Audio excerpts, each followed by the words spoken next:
they are together become unprofitable. There is none that doeth good, no, not one. Well, we've often asked the question, name one good thing that the white man has done since he's been here on the face of the earth. What good has the Arabians done? What good has the Chinese done? And no one has done no good, because if you're not following the law, statutes, and the commandments of the Most High, even you, Israel, have gone out of the way.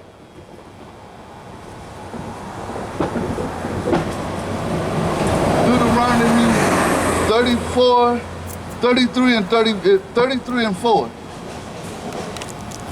Deuteronomy chapter 33, verse 4. Moses commanded us a law, even the inheritance of the congregation of Jacob.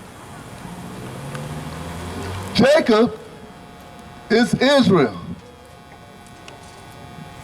And his 12 sons make up the 12 tribes of Israel, and this is who the law is pertaining to. You can't get it to change no more, no different. Malachi chapter 4, verse 4.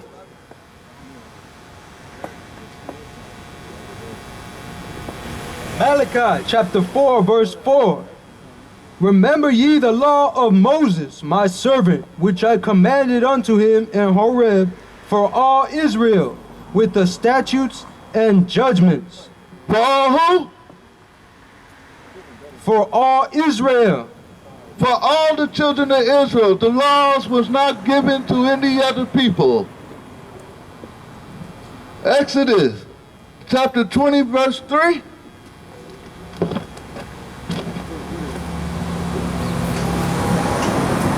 Exodus chapter 20, verse 3. Thou shalt have no other idols before me. Thou shalt not make unto thee any graven image. Oh, Amos chapter 3, verse 1.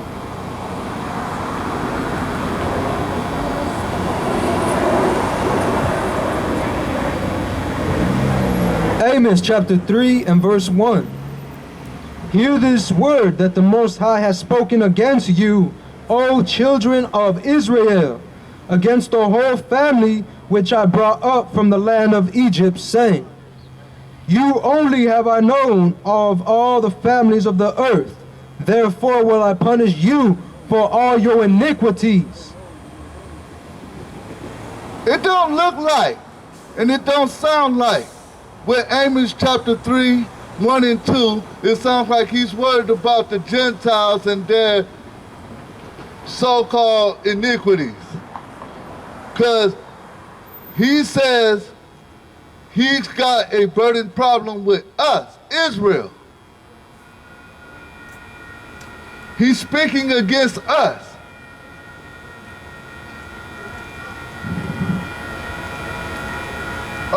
Romans 3:23.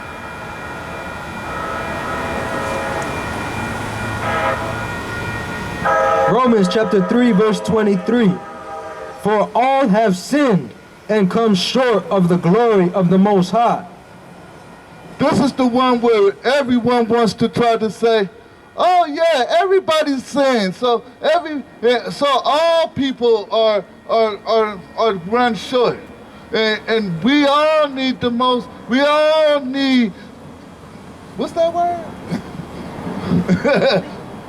we all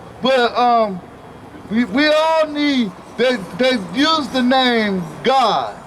They say, well, that happens to be false also.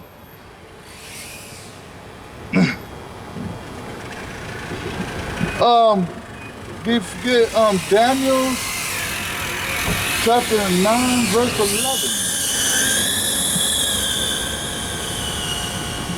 That's not a good noise.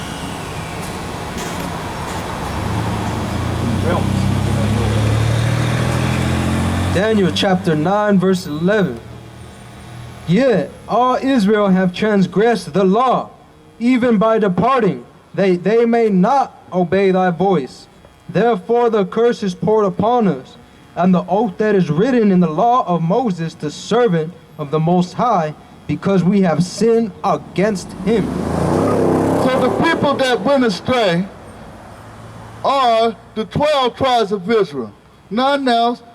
And these are the ones who committed sin, who the Most High, while Mashiach Yahushua is concerned of. Romans chapter 3, verse 9. Romans chapter 3.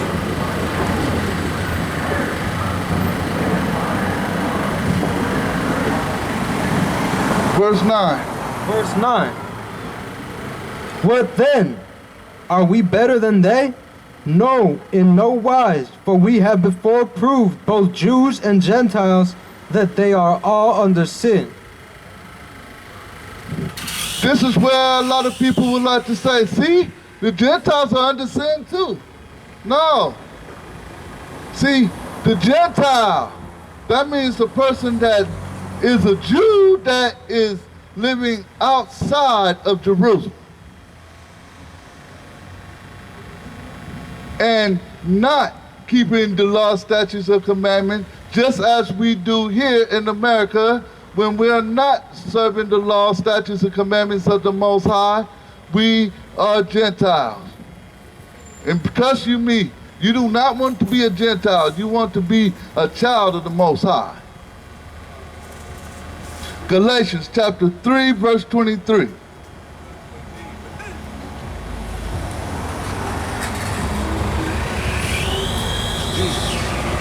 Galatians chapter 3, verse 23.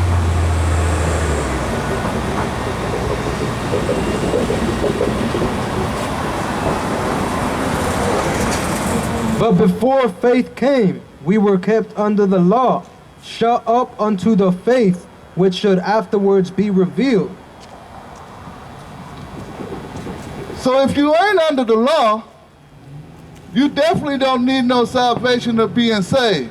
Because you, first of all, in order to actually have you have to have once been under the law to actually have been one to have salvation from the law.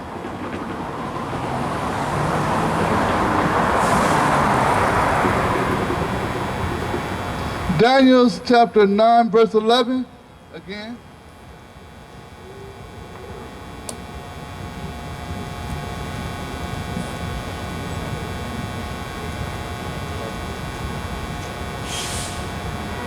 Daniel chapter 9, verse 11. Yeah, all Israel have transgressed thy law, even by departing, that they might not obey thy voice. Therefore the curse is poured upon us, and the oath that is written in the law of Moses, the servant of the Most High, because we have sinned against him. This is the all.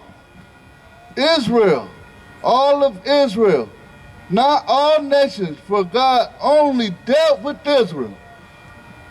Find anywhere else where he dealt with any other nation. Psalm chapter 102, 13.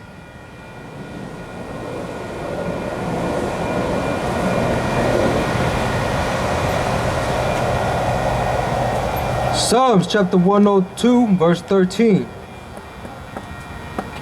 Thou shalt arise and have mercy upon Zion, for the time to favor her, yeah, the set time is come. Mercy. The definition of mercy is not getting something that you do deserve. Though we all want to have the Most High's mercy, though we know that we should be punished harshly, we want to be eased, I am pretty sure, because it's one simple thing about the Most High you should know. It is a fearful thing to fall into the hands of the Most High. You will want his mercies. Isaiah chapter 40, verse 6.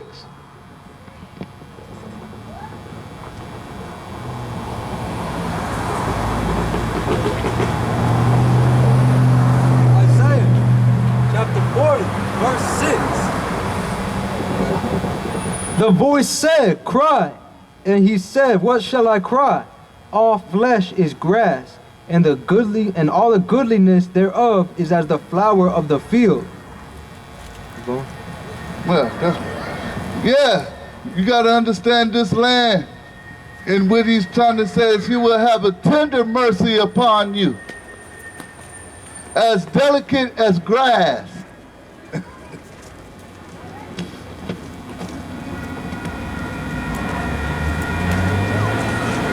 Isaiah chapter 40, verse 1.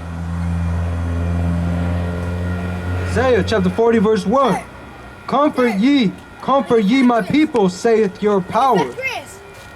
Speak ye comfortably to Jerusalem, and cry unto her, that her warfare is accomplished, that her iniquity is pardoned, for she hath received of the Most High's hand double for all her sins. Yes, Israel has received double for all her sin. Why do you think we need the Most High's mercy? Jeremiah chapter 6, verse 2. Jeremiah chapter 6, verse 2.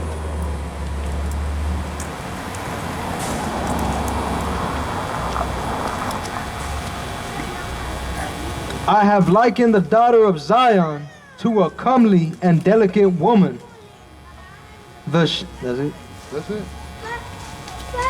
So the Most High compares the land and the people, the daughters of Zion, the holy monument of Jerusalem, as a delicate woman.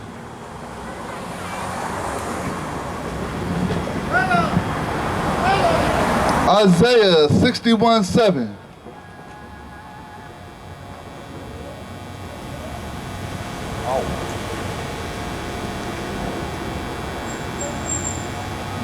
Isaiah chapter 61, verse 7.